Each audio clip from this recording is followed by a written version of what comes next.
What is going on, guys? So I know some Cowboys fans are still feeling pretty bleak after the first two games of the season, and I kind of understand it, right? Our schedule started out really tough. I think the Rams were a little tougher than we thought they'd be. We just came out and completely screwed up from the get-go against Atlanta Falcons, but we did work our way back into the game and somehow find a way to win.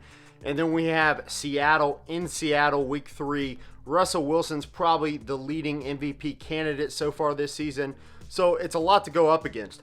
And the good news is Seattle won't have their 12th man. There aren't going to be fans at the stadium for their first 3 home games of the season.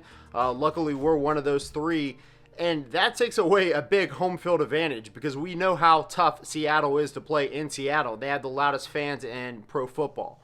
Now, I want to pull up, I don't actually have notes today, but I have our schedule. And after Seattle, we have Cleveland at home. We have the New York Giants at home. We have Arizona. And Arizona is going to be a tough game, but that's at home as well. And then we have the Washington football team. I almost said the Redskins in Washington. And we have the Philadelphia Eagles in Philly. So as you can see, the schedule gets a little easier from here.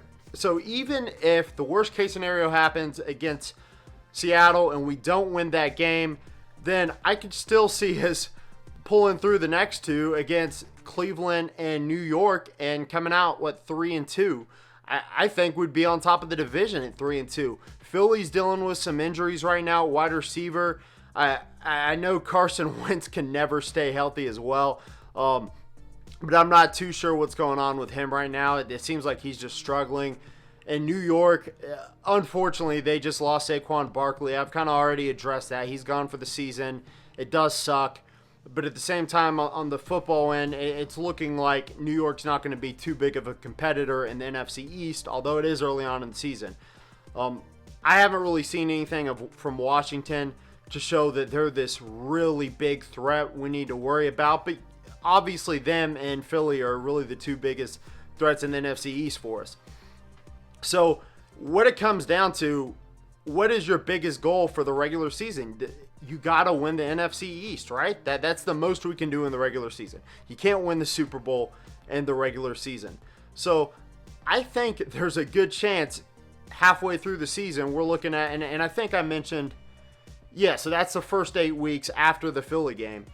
I think we would definitely be number 1 in the NFC East after those games if we take care of business. I mean, we do have to beat either Philly and Philly or Washington and Washington, and I think we definitely can. I don't think they're going to pose the threat to us that Atlanta was week 2. I just don't think they're as talented of a team, neither of them right now. So I think the Browns and the New York Giants are a gift, but at the same time, we got the New York Jets gift last year, and we didn't accept it. We lost in New York. Luckily, those 2 will be home games. So it's another thing. It's going to be super nice having 3 home games in a row. Now, the big one is definitely going to be against the Arizona Cardinals. They're starting out really hot. I still think that's a very winnable game, but I'm not going to get to that right now. I want to talk a little more about Seattle. We know Russell Wilson's going to be tough. Really comes down to Jamal Adams and his ability to stop the run. Zeke's got to go out there and do his thing. I thought the Atlanta Falcons at times did a really good job at stopping the run, but Zeke still pushed through and changed the 2-yard gain to a 10-yard game. So he's got to do more of that kind of stuff to beat Seattle. And to me, offensively, it comes down to it. I think we just do everything a little bit better than Seattle. I'm not going to argue that Dak's a better quarterback than Russell Wilson. I think they're both very good. Russell Wilson's obviously at the top of his game right now, but Dak had a good week 1 and week 2 as well, so I don't want to take that away from him. But as far as running the ball goes, you can't top Zeke. He's the best healthy running back in the game right now. There's no doubts about it. I think we're a little stronger at wide receiver than they are. DK Metcalf is off to a hot start, and that doesn't surprise me. He's a big, strong, talented wide receiver, but you know what we got on the wide receiver end already. CeeDee Lamb, Michael Gallup, Amari Cooper, what those guys bring to the table. I just don't see that their offense is really all that more explosive than ours. And guys, don't be too surprised if Mr. Trayvon Diggs slows down DK Metcalf in that passing game for Seattle.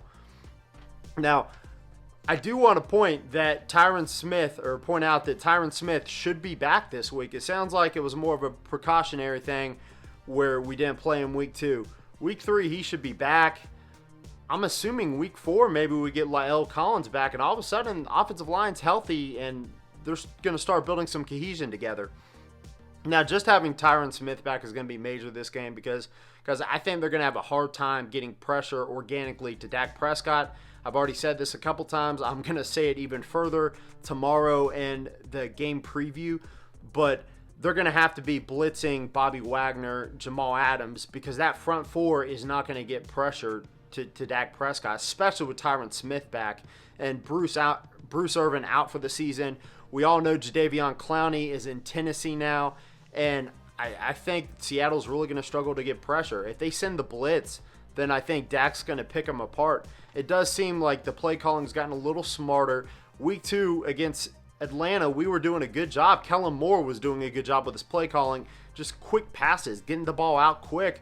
It allows the offensive line to protect Dak, and it allows the receivers to go to work and do their thing. Because we got guys that are explosive. Not only can Amari Cooper make guys miss, but CeeDee Lamb, he can take a 10-yard route to the house. I mean, he's got that kind of speed. We haven't really seen it yet, but we've seen him take a 20-yard throw, 40 yards basically.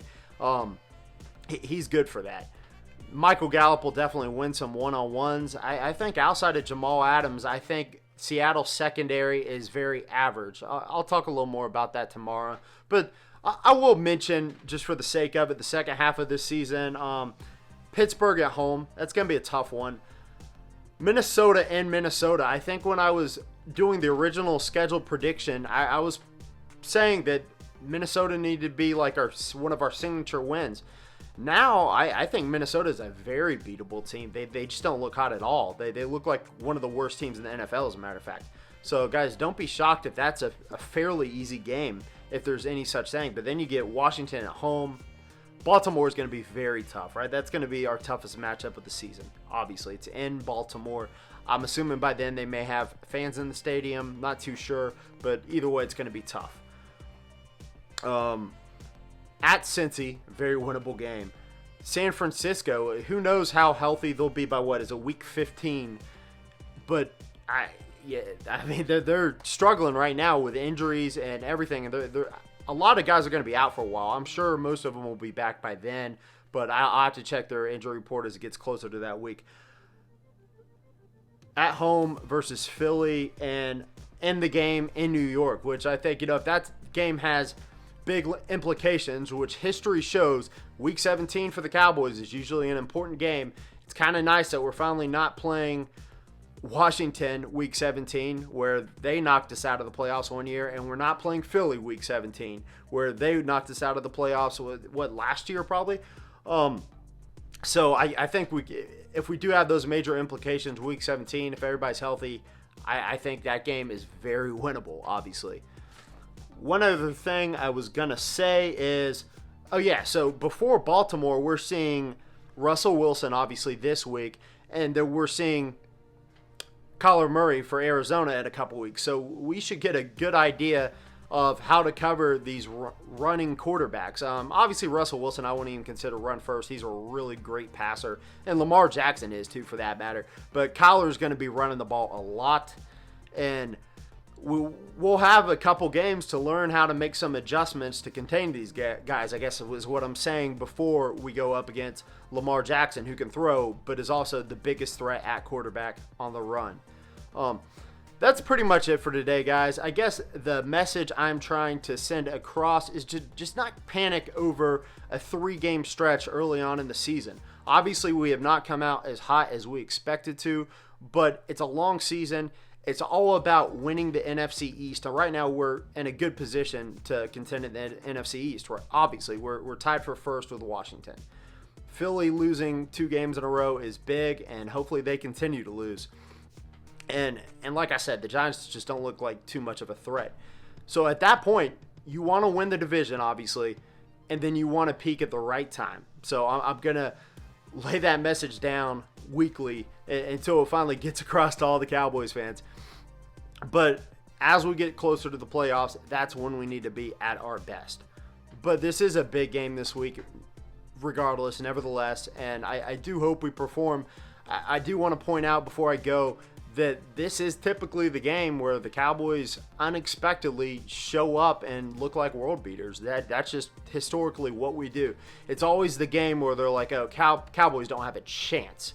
And you'll hear Stephen A. saying it all week, I'm sure. I don't listen to the guy. But Deion Sanders, I think, came out and said we don't have a chance this week. And, guys, that's always the game. It's when we beat them, 2014 in Seattle. It's when we beat Nollins in the Superdome and Tony Dungy said we don't have a shot. That's when we're at our best, I feel like. So hopefully the Seahawks do underestimate us and we come out and show them who we really are. That's it for today, guys. I hope you enjoyed this video. Do me a big favor and subscribe for some more daily Dallas Cowboys content. And I'm out. Peace!